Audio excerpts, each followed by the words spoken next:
right. Welcome to the Sweet Science of Fighting podcast. Today we have John Mackey. Welcome, John. Hey, James. How are things? No, things are good. Things are good. Thanks for coming on. I appreciate it. Thanks for having me. And it's awesome to bring you on from a kickboxing background. Obviously, we don't have many. I guess you don't have many coaches in that space. Maybe because it's not as maybe professional as boxing and MMA and things like that. So it's kind of rare, which is really nice. So, do you want to maybe give a little brief background about yourself, what you've been up to, and we're going to dive into some, I guess, conditioning and endurance principles. Yeah, sure. Well, thanks, James, for having me on the podcast. Delighted to be here. Looking forward to a bit of a chat and a bit of a ramble about all things kickboxing and training. Yeah. So I started my own training in 1986 when I was a wee lad here in Dublin, in Ireland. I was 10 years old.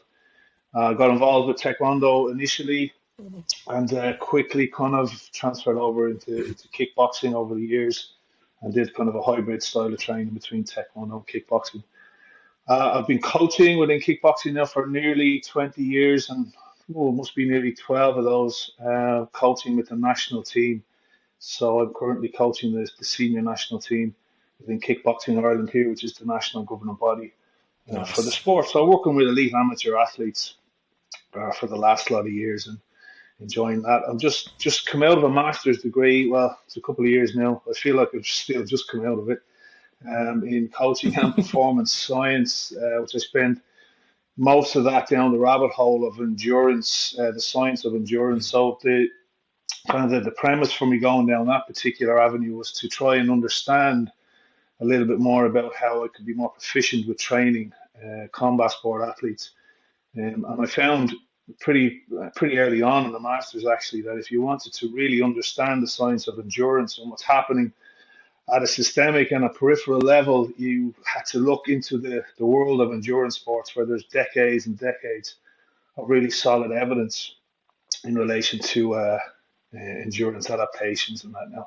Now I know combat sport is slightly different to endurance sports, but having said that, over the last 10 or 15 years, the information that's existing within the science of endurance and in long distance endurance sports has slowly trickled into other sports to our own that would have high intensity intermittent activity or repeated activity such as mountain biking, cyclocross, speed skating, 100 and 200 meter sprints, etc.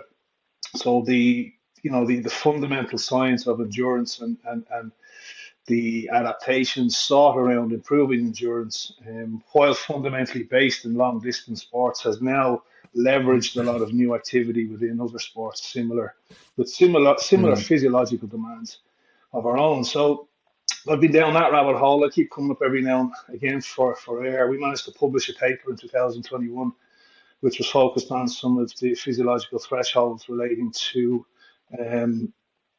functional threshold power, which is a concept probably better known within cycling and triathlons. So just started a professional doctorate this week within the domain of elite performance and sport. I'm probably going to take a pivot on that one. So I work professionally in high performance sport within canoeing here in Ireland. So I'm the performance director for the Olympic program. Because it's a professional doctorate, I need to square the research around what I'm doing professionally on a day-to-day basis. So looking at kind of sustainable pathways into high-performance programs and bringing young people through sport and stuff like that. So that's pretty much me in a nutshell, James. No, nice. There's a lot going on there. A lot for the listeners to be able to learn from you too, especially within this endurance domain. Now, maybe let's start there. Obviously, that's kind of where you've been lately as well in terms of I guess maybe what you've been researching and applying. So maybe let's start in terms of your philosophy of, I guess, conditioning and preparation. Let's stay with kickboxing for now, since that's kind of like the easiest one to go with. So you kind of your underarching philosophy of that, and kind of, I guess, how do you look at conditioning for? Are you taking a purely physiological approach, like looking at maybe energy systems and that, or are you kind of like more on the work capacity side? I just want to improve the outputs at, I don't know, certain time intervals and things, or blend, or what's your... Yeah, it's definitely a blended approach, James. My overarching philosophy has meandered over the last couple of years as I try to make sense of the literature and the research. It's as wide as it is deep in relation to what's been found with endurance sports over the last 50 years. And my philosophy for conditioning within kickboxing is starting to shape itself around actually a polarized model or a bastardized version of a polarized model, pretty much because our end game or our end output is not long distance endurance. It's not high volume. It's small in volume. It's high intensity. It's short duration. And with that, I have come to kind of an agreement in my own head of what's probably best. And I see this in terms of testing. So I do a lot of physiological testing with the team here in Dublin, and have been doing for a couple of years. And I've had the opportunity to apply some of the theory and practice in relation to endurance capacity building into some real world experiences. And the application of a polarized approach at certain times of the year, from my observations and from my experiences, has seen an increase in kickboxing athletes' endurance capacity. And what I mean by that, when I say endurance capacity within the context of kickboxing, it's the ability to perform repeated high intensity exchanges without fatiguing, as opposed to just being on a steady state process from one time point to another. So effectively, athletes see with an 8 to 12 week block of polarized training, athletes generally um, seem to see an inflection in their aerobic capacity, and in particular in relation to the relationship between physiological thresholds, such as the ventilatory threshold, the first ventilatory threshold and the second ventilatory threshold, and just high intensity outputs in terms of 30-second sprints or 30-second max efforts on the bag, and an increase in the overall output of that, and the amount of, for example, the amount of 30-second intervals that they can sustain. And you see like a nice rapid recovery rate in between 30 seconds in between in those sessions. So to answer your question, James, in relation to my philosophy, it's come to a point now where I like to apply a bipolar approach, I guess, in relation to training intensity distribution, where I do encourage the athletes to focus. Um, I wouldn't say as much as what a typical endurance athlete would do on a weekly basis in terms of their cycle. I mean, some of these guys, well-trained endurance athletes, are putting in between 5 and 10 hours a day. And if some of these guys are funded, and Yeah. they've got the lifestyle to do it, you talk to an amateur kickboxing athlete who has trying to hold down a job or is in college and has other commitments Yeah. going on to do 10 hours endurance training a day. Sure, they'd look at you and think you're off your head. Um, but I do try and encourage an amount of low intensity training, um, somewhere between 70% of the training program at low intensity, and then the other 30% Mm. kind of structured around threshold and above or high intensity. Um, and so far, so good in relation to that. And I guess what you have to try and do is build it around the athletes' kind of real world experiences, what's happening in their lives and stuff. But to date, we've found some reasonable results and that's a good application. As long as you're not taking away from the skills training, it seems to be working pretty well, getting some good results in that. Nice. Yeah, we're very similar philosophies then around conditioning and around prioritizing that low intensity Yeah, area. But just quickly for the listeners as well, do you want to maybe just kind of define what you mean by sure. polarized model and then by the ventilatory threshold 1 and 2? Yeah, sure. So the polarized model in relation to endurance training probably found its birthplace in Norway with the great Dr. Stephen Seiler. So a study that was done, I think, circa 2006, which was spearheaded by himself, was an observational study as well as anything else about how elite endurance athletes and world champion Olympic medalists were actually scheduling their training intensities throughout their programs. And what they found across multiple sports was that some of the top guys were allocating around 75 to 80% of their training time to low intensity training. Now, low intensity training is generally kind of found to be in and around that first ventilatory threshold point. And this first ventilatory threshold point on a graded exercise test or a ramp test, it usually correlates with the first lactate turn point or the gas exchange threshold you might hear called by. That's the thing with these threshold names, James. You know, you could go to different papers and different books and different podcasts, and somebody has a different name for the same threshold point.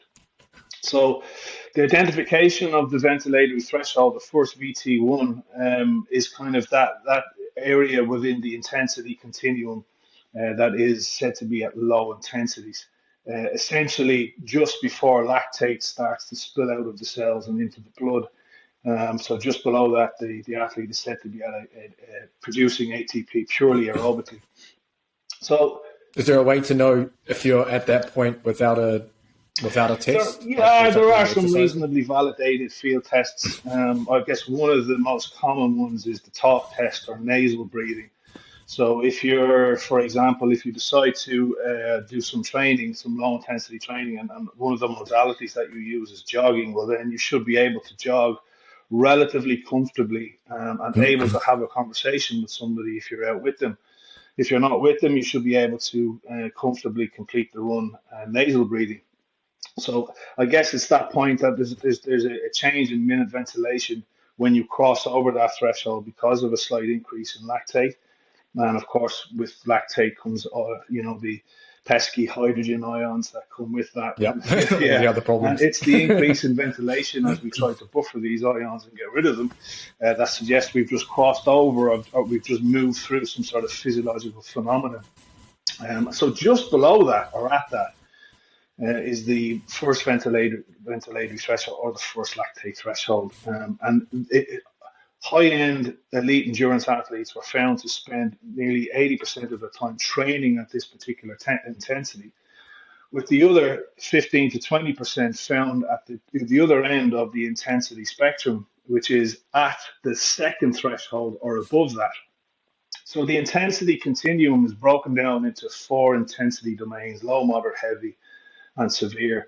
And I guess one of the thresholds that's come under most scrutiny and most discussion and debate and research is actually the second threshold point, the second ventilatory threshold, the second lactate threshold, the respiratory compensation point, sometimes referred to, although kind of outdated now, as the anaerobic threshold, which is essentially, when I talk to athletes about this, because I try to keep the nomenclature as simple as possible. I say this is the fatigue threshold.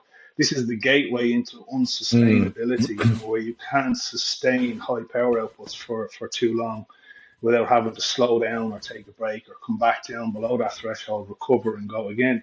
So in relation to combat sports or kickboxing performance, and this is a very important threshold, and we'll go into the reasons why in a couple of minutes, but to answer the question about where the polarized method comes from, what they found was the elite endurance athletes spent 15 to 20% of their time training at the other end, and very little, in fact, was spent in the middle. So it was either low intensity or high to super high intensity efforts that they were training in. And this led to superior endurance adaptations. Now, the discussions, as I said, and the debates are raging and ongoing, and only recently we had some papers published that was kind of suggesting that a polarized approach wasn't the best method at all, and in fact it was a pyramidal approach where training at threshold was said to be more conducive to endurance training and endurance preparation. And I spoke to Stephen Seiler about this online, and I was interested to hear his thoughts in relation to, why athletes should steer away from training at or below threshold. And he said that wasn't the point at all. In relation to polarized, it was everything just below, at, or above threshold, as opposed to being, after that threshold point.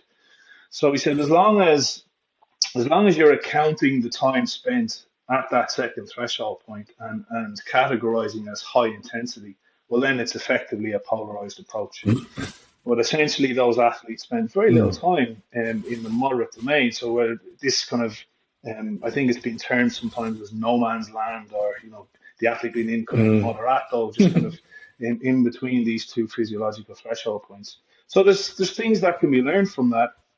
And I guess it's not to suggest that nothing happens within the moderate intensity domain, but I think it's about bang for your buck and getting the best out of your training in relation to training for endurance.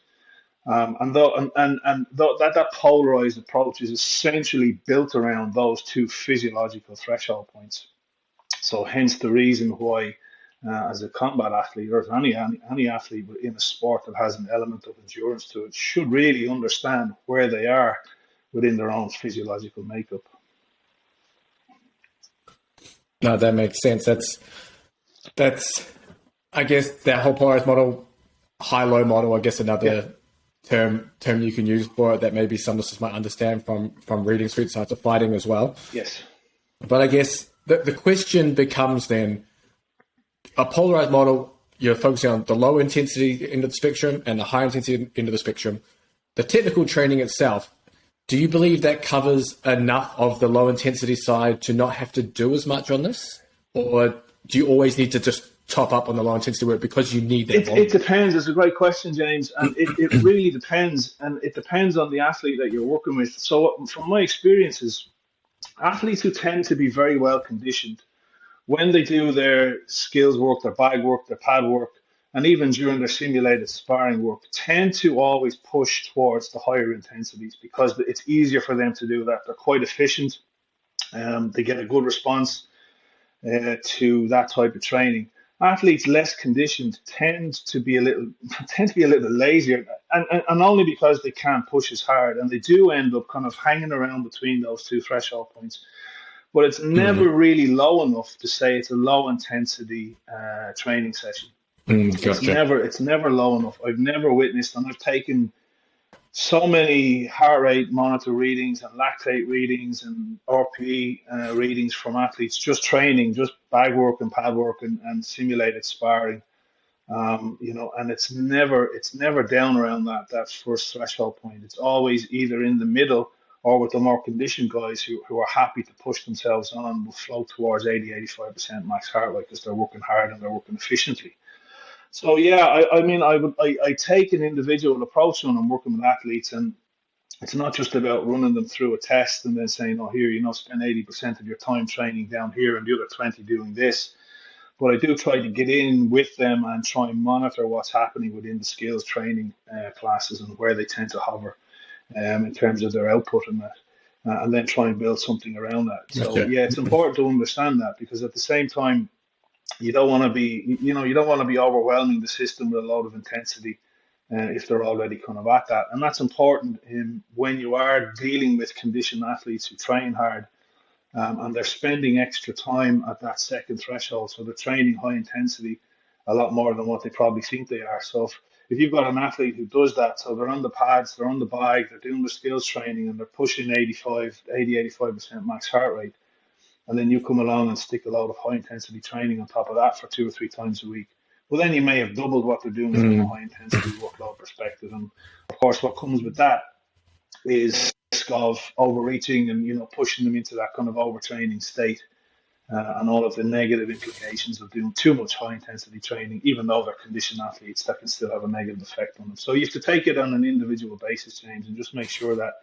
whatever they're doing and working on their own baseline physiology, that you can actually structure a program that suits them and that they're going to get some bang for their buck from. Does this ratio, let's just take, for example, this 80-20 ratio is used for the specific athlete. Does that change as you get closer to a fight? So that will be maybe out of camp, and then in camp that kind of changes. How does that change? 100%. So in talking to some of the physiologists through Twitter and that, we've come to call this kind of I called it a bastardized, polarized version, but they didn't like that. So we called it a bipolar version. So effectively, I mean, in kickboxing, and it's not like professional sport where you've got this, every fight is, every fight that comes up is super important, where you've got this undulating kind of schedule or calendar throughout the year. In kickboxing, while we have World Cups and targeted events throughout the year, we essentially have one big event to focus on, which is either September or November, and that's either a European or World Championships. So they're the big event. That's the big target for national team members. So we can apply in some ways where it's kind of lucky. We can apply sometimes a kind of a block periodized approach to the GPP phase. But in terms of that 80%, it will invert itself closer we get to camp. So the idea of training outside of camp is just to build a massive platform of aerobic endurance, build your strength capacities, improve your force production rates. And then when you get to a 12-week camp, you know you're going into that camp and you're going to be able to train your backside off. You know you're going to be able to train really, really hard for that. And as that happens, as you get closer to the event, less time is spent training within those low intensity zones and more time training on those high to super high intensity zones. So we've got this kind of inversion that happens, or a bipolar approach the closer we get to an event. Gotcha. I guess how much extra high intensity conditioning can you say prescribe as you get closer to that fight? Because I'm assuming, I guess, as they go into camp, maybe sparring starts to ramp up, maybe more frequency of training, more frequency of high intensity training. Is there a point where that you don't even you don't prescribe any more extra conditioning because of that? Absolutely. About 8 weeks out, maybe 8 to 10 weeks out, again depending on the person, I would be suggesting that all of their conditioning, their high intensity conditioning, is done through their sparring. They should be sparring consistently. They should be sparring different people consistently, getting fresh people in consistently, high intensity bag work, high intensity pad work, and just monitoring fatigue levels then on a daily basis with them. And if there's room, I mean, I tend not to try and not get them to do some kind of sprint training in terms of actual running, just because of the risk of injury. Combat sport athletes aren't good runners. They're not trained runners. They're not trained sprinters. And I've heard some horror stories of guys going out trying to go balls to the wall and blowing hamstrings and stuff like that because they're just not conditioned for that kind of output. So sometimes we wheel in the assault bike and we use that just because it takes the eccentric loading off the legs, and we get them to hit some big power outputs on that. But generally, if possible, bearing in mind that your sparring work is important, it's super important, but it's also high impact, and you have to be careful about injuries and busted faces and broken noses or concussion, even knockouts. Unfortunately, we've had 2 of these now in the last 6 weeks here in Ireland, which have impacted on the team. So you have to be really careful about what you're doing with your sparring and making sure that your guys are matched up well enough that doesn't happen. So if you wanted to pull back on your sparring a little bit, you can bring in the assault bike, or you can do some uphill running and that to try and stimulate that high-end activity. Gotcha. And then I guess the other question is as well, in terms of specificity of conditioning, do you put much emphasis on, maybe let's move it back towards out of camp, because that's probably the most time you're spending doing, I guess, conditioning activities outside of the gym. Are you emphasizing, well, hey, you should be doing shadow boxing, whatever it is, something that's related to kickboxing, versus going for a run, swim, whatever it is, or you kind of blend those approaches? Blended approach is always best. It's very difficult to get combat athletes to just do 4 hours of running in a week. Just because of the mundane kind of activity that it is. So I tend to try and make it more sport specific, low intensity bag work mixed up with some bike work if possible. I'm not a huge fan of it outside of camp. And then if you can get some low intensity runs in during the morning time, well, that's winning, because running as opposed to cycling is load bearing. It's a little bit more of a transfer to the sport that we're in. We're on our feet. The biggest barrier, or the biggest obstacle to doing the low intensity in terms of the high volume stuff, is that most people will say, I haven't got that kind of time. So you have to work with them and help them kind of create time within their day. And it's the first thing I say to young athletes is to take your phone out and look at your screen time. So you got on smartphones now, they'll tell you how long you're spending on a daily basis on the screen. I'm not joking you, James. Some of these guys are spending 8 hours plus on their screen, and that's not 8 hours from start to finish. It's just throughout the day they're just, running around their social media and stuff. And I said, look, there's 8 hours of screen time here. You telling me you can't take 4 hours of that? Get up, early in the morning time, making sure your sleep is in, getting up, get fueled, and get out for a low intensity jog. But generally, try and prescribe between 4 and 5 hours a week, which is not huge in the greater scheme of things. And better again if you can kind of compound those hours by doing, say, a 2 hour run and a 3 hour run, or hour and a half runs, as opposed to an hour on a Monday, an hour on a Tuesday. an hour on a Wednesday, because the research says that, in order to stimulate aerobic adaptations, is not just about doing low intensity work, but doing high volume of it, and making sure that that work is compounded. So trying to get in at least 2 hours. If you're going for a run, to get 2 hours of it, or break it up between pad work and other kind of skills-based training. From your research, is there a difference between, say, going for the 3 1-hour runs or splitting that 3 hours into, say, 20-minute blocks each day or whatever it is? Is that too short to be able to almost like microdose that, or do you just need to have, you just need to go for an hour or 90 minutes or whatever it is to kind of push? Unfortunately, you can't microdose aerobic adaptations in relation to low intensity work, and we can talk about high intensity stuff as well. You can mix that. You can mix it up too. You can do some fartlek training and up on the speed work, working from low to high in that, if you wanted to do it that way. But to answer your question, because the aerobic system takes a little bit of time to heat up, to warm up and get going, it could only be up going at full throttle when you decide you're just going to pull the plug on it. And adaptations don't come from easy sessions. You have to stress the system. So stressing the aerobic system is generally found through that high volume method of low intensity training. So yeah, it needs to be long in duration in order to get that stimulation. No microdosing. Gotcha. And then the high intensity mission. Yeah, unfortunately. And then the high intensity? Yeah, it depends. Out from camp, I like to prescribe some training in and around threshold. This will generally be around 90 to 95% of that second threshold point. So if we understand that second threshold point as being a physiological marker, kind of a physiological break point between sustainable activity and unsustainable activity, or steady state versus non-steady state physiology. Now, if you try get a combat sport athlete to maintain speed at threshold for a period of time, you generally find them falling away from threshold pretty quickly because they're not conditioned runners. And this is why I'm not a proponent of running distance for time. So trying to find a 5K time or an 8K time. And combat sport athletes tend to like this approach a lot. But the problem with it is that because we're not trained runners, we don't fully understand the concept of threshold running or running at threshold, or in endurance sports it's called tempo running or race pace, which is just below that sustainable physiological marker. So what happens with combat sport athletes, and this is from experience, is that they're running 5Ks or 8Ks, they'll start off pretty fresh and they'll squash right up the threshold for not for that long, maybe 6 or 7 minutes. And then they start to fall away from threshold. And as that happens, as the power output declines, they tend to fall into that no man's land area. So they end up being in moderato for 25 or 30 minutes, which is not ideal. And they could certainly be on something much more beneficial for that time that they're spending. So to get an athlete to work at threshold, I generally prescribe just longer intervals, so 5x5s and sometimes 4x8s at threshold, which means that they can actually stay at threshold for a consistent period of time, accumulate a good block of working minutes there, and take away those adaptations and those aerobic adaptations at that physiological point, rest and do it again.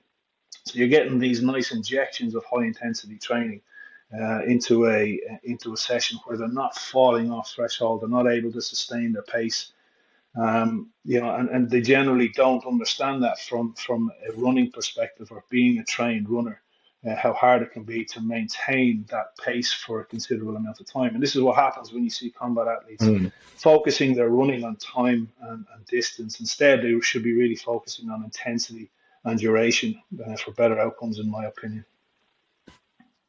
Is there a simple field test someone can do to, figure out their VT2 threshold, or that anaerobic threshold? It's difficult. Up there, it's difficult. You'll see people using percentages of max heart rate and stuff like that. So it can be pretty easy to get max heart rate. Just find a hill and run up it for about 12 minutes and see what you've got at the end, and then use percentages of that. The problem with that is that not everybody's threshold is at the same percentage. Not everybody's second threshold is at 75 or 80%, depending on your own conditioning, your own fitness levels and status. It could be much lower than that. It could be much higher than that. So if I give an athlete who's unconditioned just a benchmark of 80% max heart rate to go out and they try and do that, they're effectively, they're burning themselves.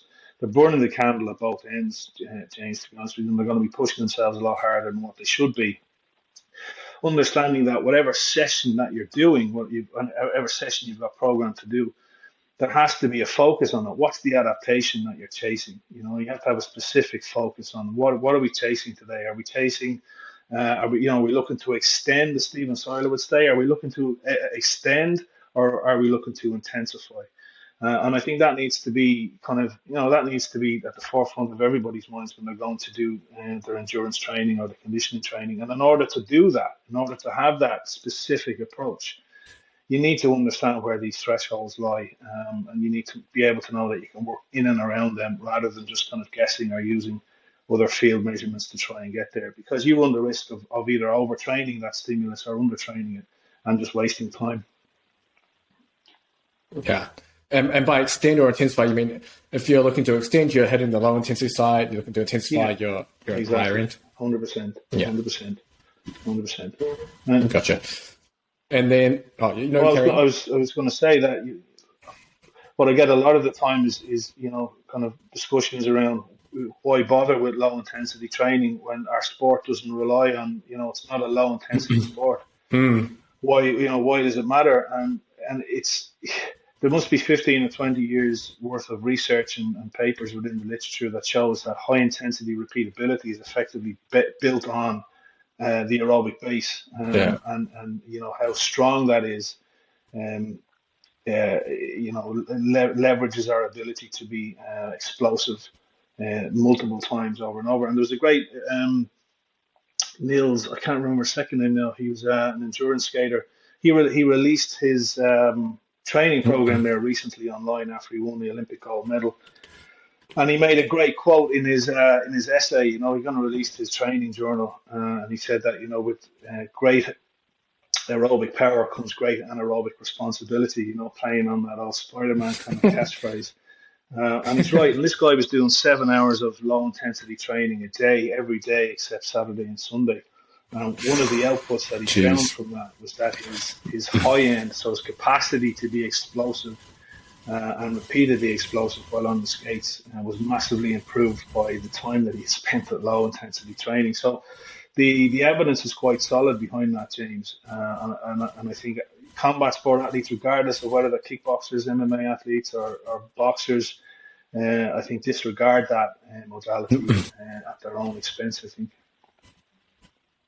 Can we do too much of that low intensity and take away from that? Yeah, 100%. For us, for sure. I mean, we're not long distance endurance athletes, so there's no need for us to be doing 7 to 10 hours a day. Absolutely. I mean, there's a fine balance to be had in relation to that. I mean, if you spend all of your time training at low intensity, well, then you're going to take away the ability of fast twitch type 2 muscles to function. They need to be stimulated. In order to stimulate them, you need to do the high end stuff. So we don't want to become marathon runners. We don't want to become cross country skiers. Where their physiology leans heavily towards type 1 high fat oxidation rates, very very low lactate production. We need an amount of that to support where we generally belong during competition, which is most of the time above that second threshold. We are in the heavy intensity domain. We're 90+ % max heart rate. Sometimes we're at VO2 max, and that's all very, very high intensity work.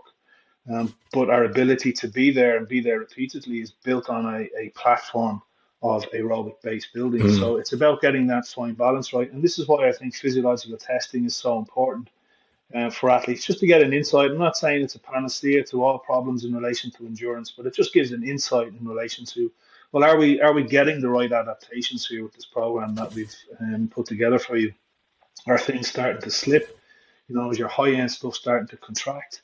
And with that kind of insight, we can manipulate the program in order to get a better result.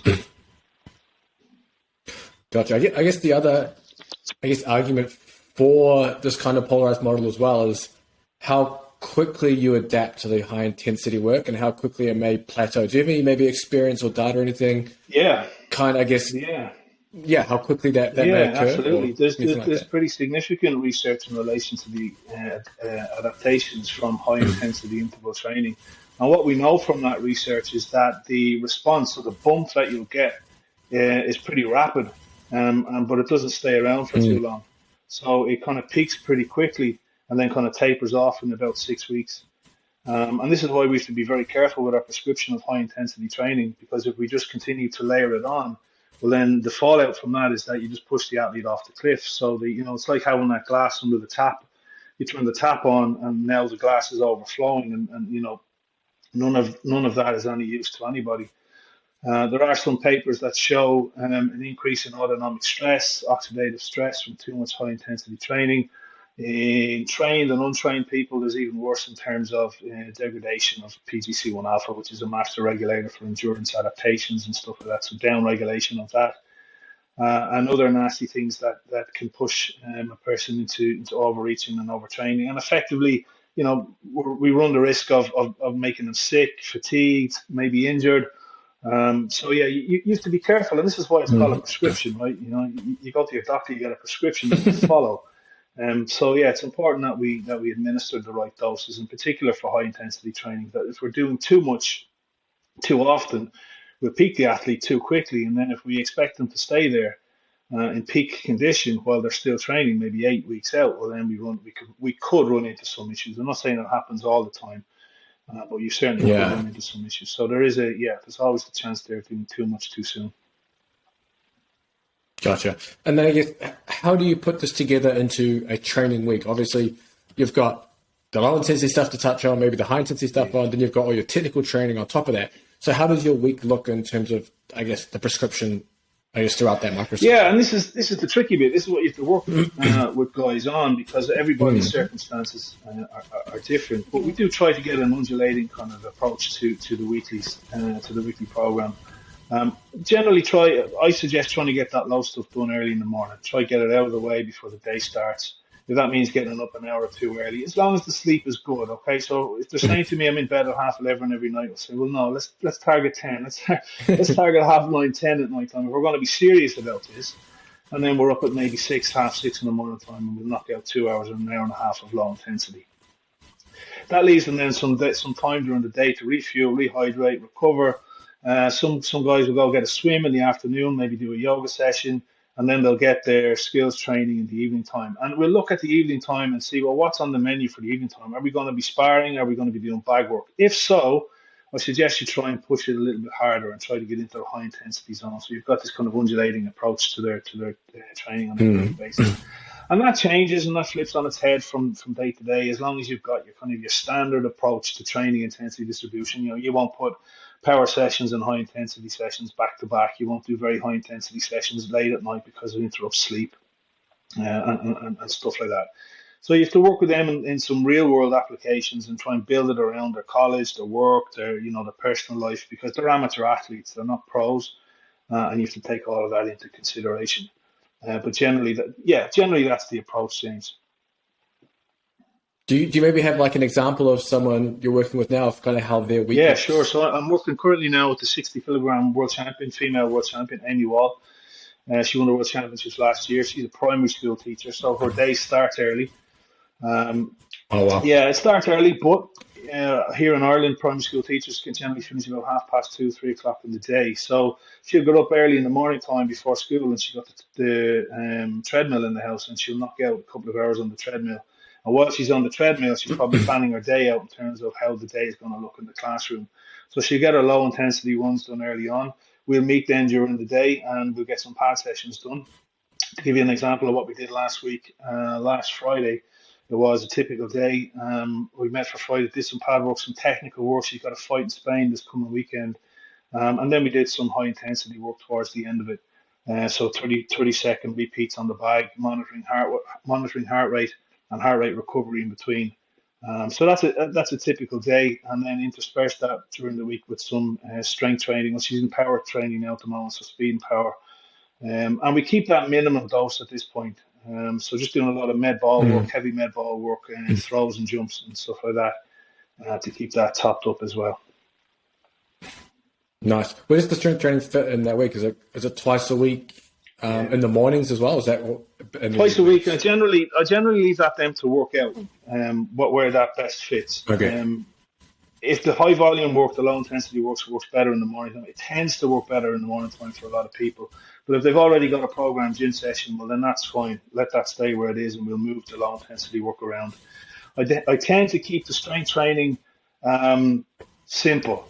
Try not to spend too much time doing all of these fancy things that they come to see certain Yeah. people on Instagram balancing one foot. They've got a dumbbell on their forehead and all this crazy stuff. So we try to keep things nice and simple, especially in the strength building phase. Doing your meat and two veg, your squats, your bench, your push, your pull, your press, all that stuff. A lot of hinge work, keeping it nice and functional. And then once that strength phase is done, just keeping it kind of micro dosing that then throughout the program. Not spending too much time in the weight room. So we can spend a lot of time in the weight room. We can spend a lot of time in conditioning and do very little skills work. These guys need to be spending a lot of time in skills work. And I find the strength training then is a help to just keeping them robust and keeping them injury free. Yeah. Nice. So that covers the week. But I guess the other question is around a sparring day. So how does the day look before and the day after a sparring day? Yeah, it depends. I mean, if we're sparring, so there's two kinds of sparring that I use in our training. One is kind of technical, tactical, kind of working out concepts and theories, some constraints-led approach to developing skill and decision making, which we kind of operate at about 70% kind of speed and intensity. And they're fine. They're kind of standard kind of sessions. But then there's test sparring. So the Vaseline goes on, the big head guards go on, the 16-ounce glove goes on, and they're going at it so that they're getting tested. So that's super maximal activity, and it's important to ensure that in the build up to that kind of session, that that they're not after doing a load of high intensity work that day or that morning, that they're well rested, they're well fueled and hydrated, and that they've got ample time to go home and unwind from those sessions before they hit the sack and get a good 8 or 9 hours sleep. And then generally the next morning I'll try and prescribe something very low intensity for recovery, whether that's a walk or a swim, Yeah. a bit of mobility work. Yeah. Some of these guys love to foam roll for some reason for hours and hours. If that's their thing, let them at it. But essentially kind of buffering out either side of those particular sparring sessions. One with adequate rest, recovery, fuel, hydration for the session itself, because they're psychologically hard on themselves if they don't perform in test sparring. And then making sure then at the end of that, the day after that, the part of the day, then that there's some ample time for rest and recovery if they've got the time within their day to do that. Nice. I actually want to come back a bit to your sparring. You talked about that constraints-led approach to your sparring, kind of almost problem solving. Obviously, this is a little more on the technical side, but obviously, as I guess physical preparation grows, we're getting this blend of physical prep and the actual technical, tactical of the sports as it should be. But I wanted to, how are you, I guess, creating these sessions? I guess it was called problem solving sessions within sparring. Yeah, I love constraint led coaching because you can be so creative with it. And you're essentially just experimenting by using different scenarios. So essentially like a constraint led approach from a combat sports perspective, James, would be manipulating the environment that they're sparring in. So reducing the ring size, for example, would be one way of doing it. Reducing the ring size means there's more activity. More activity means that there's more decision making to be had. And within that, then we might constrain one of the fighters by saying, well, you're not allowed to use your backhand in this one, okay? Or the other person can only use the front hand. Or sometimes you're not allowed to respond. It's just head movement and angles, trying to get into a dominant position just by footwork. There's lots of creative ways you can create constraints within combat sport training in order to enhance the athlete's own decision making. There's lots of ways to do it.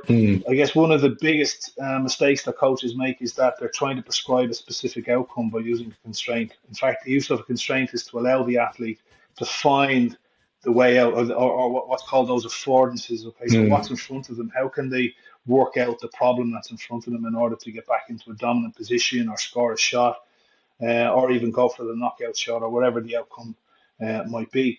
But the underlying philosophy behind all of that is that, like all sports, James, to varying degrees, they're all puzzles, they're all chaos, and the person that's involved in it, the athlete Yeah. involved in it, is the person that needs to make the decisions in order to work out the puzzle. Uh, and that's really prevalent in combat sport, where you've got one person in front of you who wants to hit you and beat you, whether that beat you down or beat you on points. But for me, it's just a puzzle that needs to be solved. The coach acts as a support Yeah. mechanism outside the ring in relation to that. It's the athlete that's in there that needs to solve that puzzle, solve that equation. How do I get around this? What's happening in front of me? What's the rhythm I'm moving at? What tempo are they moving at? What happens when they move their front leg? What hand do they prefer to fire off first? Do they kick first? When they kick, do they stand square after the kick? All of these things, massive amount of decision making in combat sport. So constraints led coaching and constraints led training enables the athlete, or it empowers the athletes to become better decision makers. Because too much joystick coaching takes place in combat sports. It's an old school approach. Yeah. It's an old school mindset where the coach thinks they have the answer to what's going on in the ring, and they're going to shout the answer to the problems into you, and you have to repeat physically what they're telling you to do. And there's no worse way to develop an athlete by doing this, because you're essentially killing their own ability to make decisions for themselves. The best coaches are the quiet coaches. The best athletes don't require constant reminders from their coach in the corner about what to do. If you have an athlete that you're telling what you have to do every second of the fight, you're not doing much coaching at all, to be honest with you. You need to reevaluate your practice, in my opinion. So to answer your question, I'm sorry, James, I tend to ramble around in corners a little bit and come back to the point. No, it's good. That's perfect. The constraints-led approach is one of the ways that we can enhance our athletes' decision-making abilities and make them more rounded fighters. I guess that's why they say some people look great on the pads, but as soon as they have someone in front of them, it absolutely. And there you go. Everyone loves sessions on the pads and posting them on social media. But it's an old Bruce Lee saying, right? Those pads don't hit you back. And apart from anything else, who's calling the shots on the pad? It's the pad holder, right? So you're not dictating anything. You're just responding to instructions. Pad works great for for some form of endurance or technique development, especially. But throwing lots of random shots on pads and thinking that some way it's just going to transfer into the ring is it's a little bit ignorant. I think it doesn't happen that way. Do you think it's almost kind of a good advertisement for the way, I guess, Thai fighters like to almost play or low intensity spar often like that? To me, that makes sense in terms of development, being able to do that as much as possible. I guess that fits into that decision-making model. Absolutely, there too. You see these guys doing that a lot. And you do see from time to time in professional setups where athletes and coaches have come to conclusions themselves, and they come up with training scenarios like this, which make perfect sense. They've solved the problem for what they're trying to achieve, and they come up with this way of training. Yeah, and then I had another question on. I completely slipped my mind now. I just had it. I had it on the tip of my tongue. It's there somewhere. It's there somewhere on the constraint. And if someone's going to maybe read up a bit on the constraints-led, I guess, approach to training. Are there any resources that people can kind of? Yeah, there's lots. There's very little in combat sport, but I mean, it doesn't need to be specific to combat sport to understand the concept. You just need to be creative in terms of your session, your practice design. To ensure that you're using a constraints-led approach. But there's lots of books out there, the constraints-led approach, CLA. Jump onto Twitter. There's lots of great discussions on Twitter with academics and practitioners and coaches. Like the constraints-led approach is massive within field sports. In soccer, football, basketball. Invasion sports, rugby, and stuff like that. But I used it often. There you go. So I mean, it's a concept. You just need to mold the concept into your practice, and making sure that your session design then is shaped in some way that your athletes are getting the best out of that. And that you're not being too prescriptive with it. Sometimes the best thing to do is just design a session, put some constraints in, stand back and see what these guys are doing, because they're solving problems innately. And, you can get a lot of light bulb Yeah. moments as a coach. So, geez, the way that guy sorted that out or fixed that or came to that conclusion. And you see a lot of that in relation to kind of flanking or using angles, stepping off, pivoting. One of the philosophies in my kind of skills training is, always try to get to the back of the opponent, slipping off tight to the flank, being in a position where they can't see you for a split second, but you can see them. And you just throw that into the mix, and you get a group of athletes to work that out. Make the ring smaller, Yeah. put 2-on-1 and see what happens. They've got this lovely flow, this lovely style of just moving, just slipping under the elbow, coming under the armpit, finding themselves in very advantageous positions, and then saying to themselves when you do kind of a reflection period with them afterwards, that felt really nice, that felt really flowy. I ended up in a position where I was in a much more dominant kind of position against them, and I wasn't getting hit. I wasn't sidestepping. I was using acute angles and stuff like that. So there's lots of resources out there once you go looking. Doesn't matter if it's in field sports or if it's in sports that are not like ours. Take the concept, understand it, and then try to apply it to your own practice. I think something else that's often not used as much is just the idea of play as well. Just letting athletes play and kind of do their thing instead of, 100%. This is the drill. You're stuck in that. Whereas just let them explore and do their thing. Couldn't agree more. Some of the best sessions we have is where we just tell the athletes to be creative. Just go and do stuff. Yeah. Fight southpaw if you're not normally so. Just do it and see what comes out.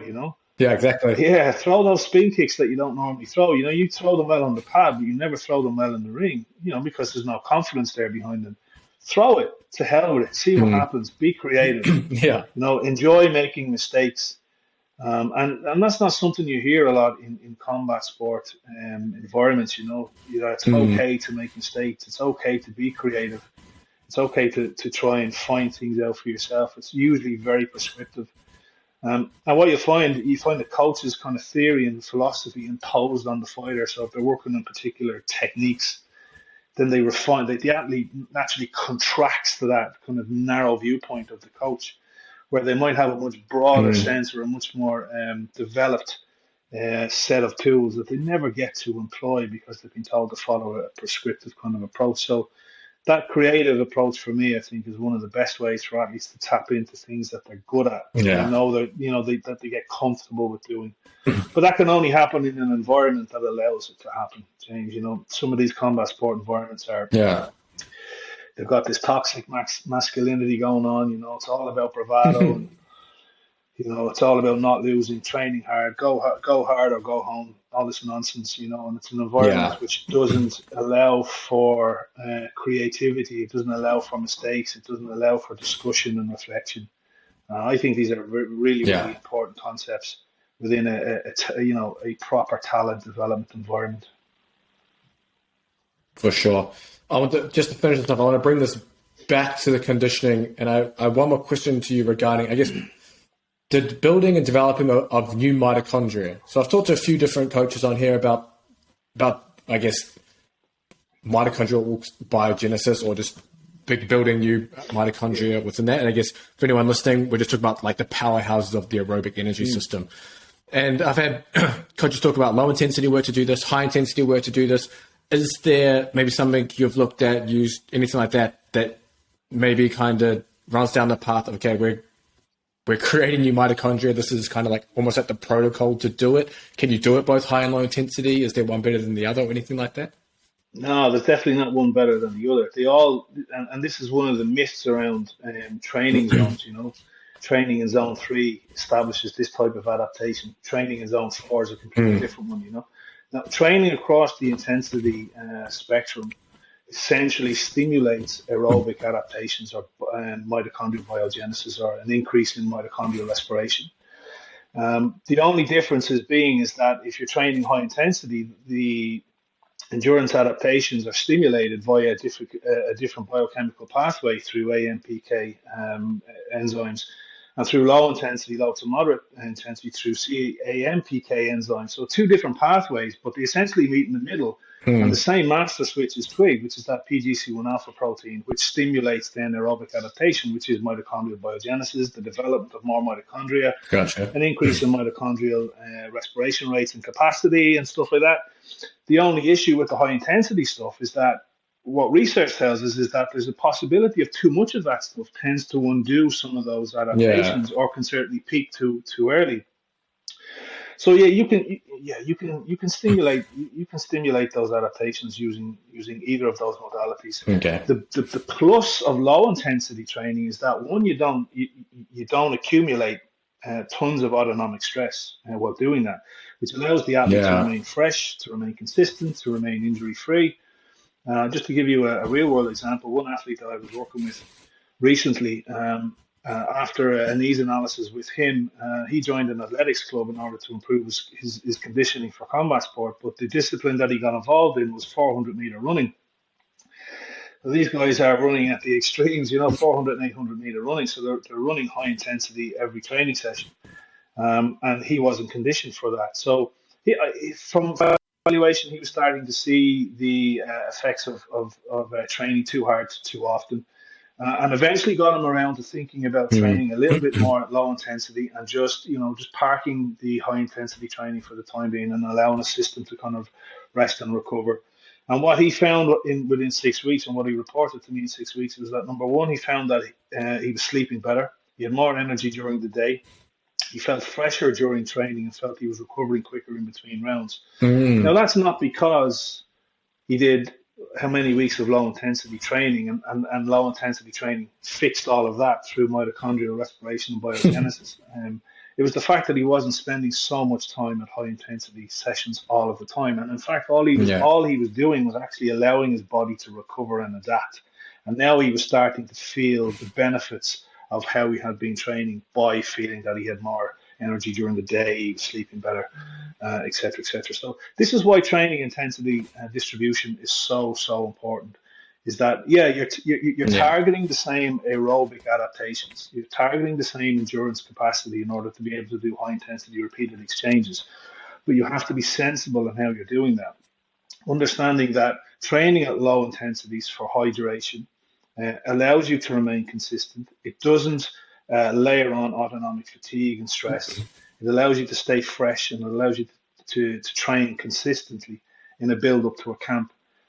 The other end of the polarized approach is that you're just tapping into that anaerobic capacity and you're keeping it topped up, but 2 or 3 times a week, and that's it, because that's all it needs, 2 or 3 times a week, until you're getting closer to your event. Then you've got that kind of bipolar approach where they invert, and high intensity training becomes more prevalent.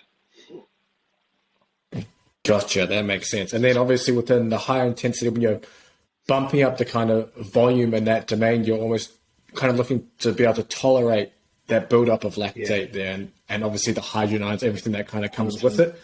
And then backing off a little bit from the aerobic side, so you have more time and energy to kind of spend on that higher intensity work? Yeah, absolutely. And more mitochondria develop, more mitochondrial biogenesis means a quicker clearance of lactate. And lactate just happens to be a handy biomarker for hydrogen ion concentration. Lactate's not the issue at all. Yeah. Lactate is actually a very functional molecule that does a lot of really funky things in our body. And in fact, is a fuel source that allows us to continue to train at high intensities. It's what comes with that as part of the glycolytic ATP process, is that there's free protons hanging around, hydrogen ions accumulate, and they're generally in a ratio 1-to-1 with lactate. So if there's lactate in the blood and if it's accumulating, it's a biomarker for an accumulation of hydrogen ions and a drop in pH, which is when we start to get that intramuscular fatigue and acidosis. The more mitochondria we have, well, then the quicker the uptake of lactate into the muscle, where lactate is changed back into pyruvate and is oxidated in the mitochondria. So this is where the aerobic system is so important at high intensities. People think that we get to a point within the intensity continuum and aerobic respiration cuts off and anaerobic metabolism takes over. Well, that's not the case at all. If that was to happen, we'd probably only last a couple of seconds once we get past that physiological threshold point, that fatigue threshold. the reality is that our ability to be powerful at high intensities is built on our aerobic system, because it's the aerobic system that is replenishing, it's clearing lactate, it's replenishing PCR.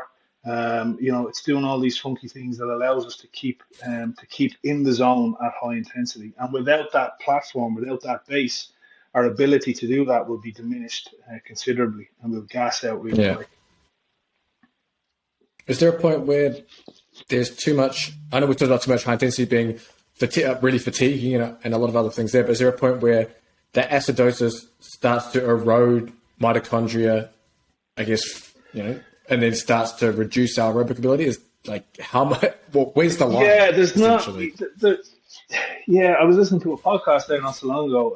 It was actually with George Brooks, who was one of the leading professors behind the discovery of the lactate shuttle theory. So moving away from this concept of lactic acid, which doesn't exist at all in our systems, and understanding the lactate shuttle. And he mentioned reading a paper at one point where a coach was interviewed and suggested that too much lactate in the system might actually be bad for mitochondrial function. I don't think, to the best of my knowledge, James, that there is any empirical evidence to suggest that. Okay. That's not to say that there isn't.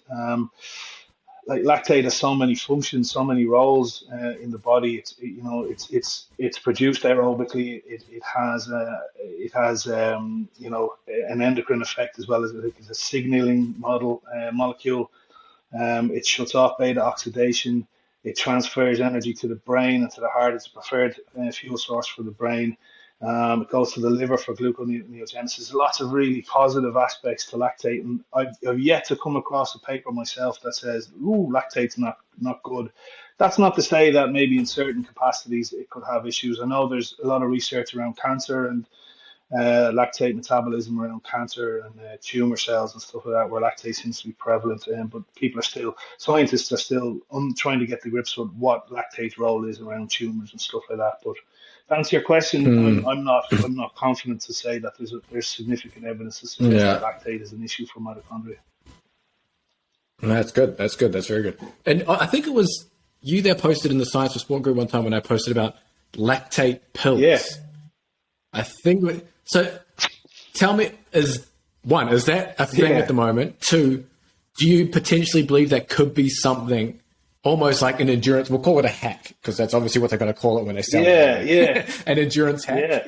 Possibly. And there was a drink developed many years ago by Professor George Brooks, and it was a lactate polymer that was injected into this sports drink, with the idea that lactate is a fuel source. So if you put lactate into the blood, into the system, that it will keep peripheral lactate from being developed, and there'll be an adequate supply of lactate in the blood. I don't think it took off. I don't think it took off, and I'm not sure there's a whole lot of evidence or a lot of research in that area. Who knows? It could well be something, but I'm not sure, James. To be honest with you, I'm not sure. I'd be skeptical. Yeah, definitely. That'll be very interesting if they started doing some research on that, and then that becomes the next big endurance supplement. Can you imagine? Lactate plus or something. Yeah, exactly.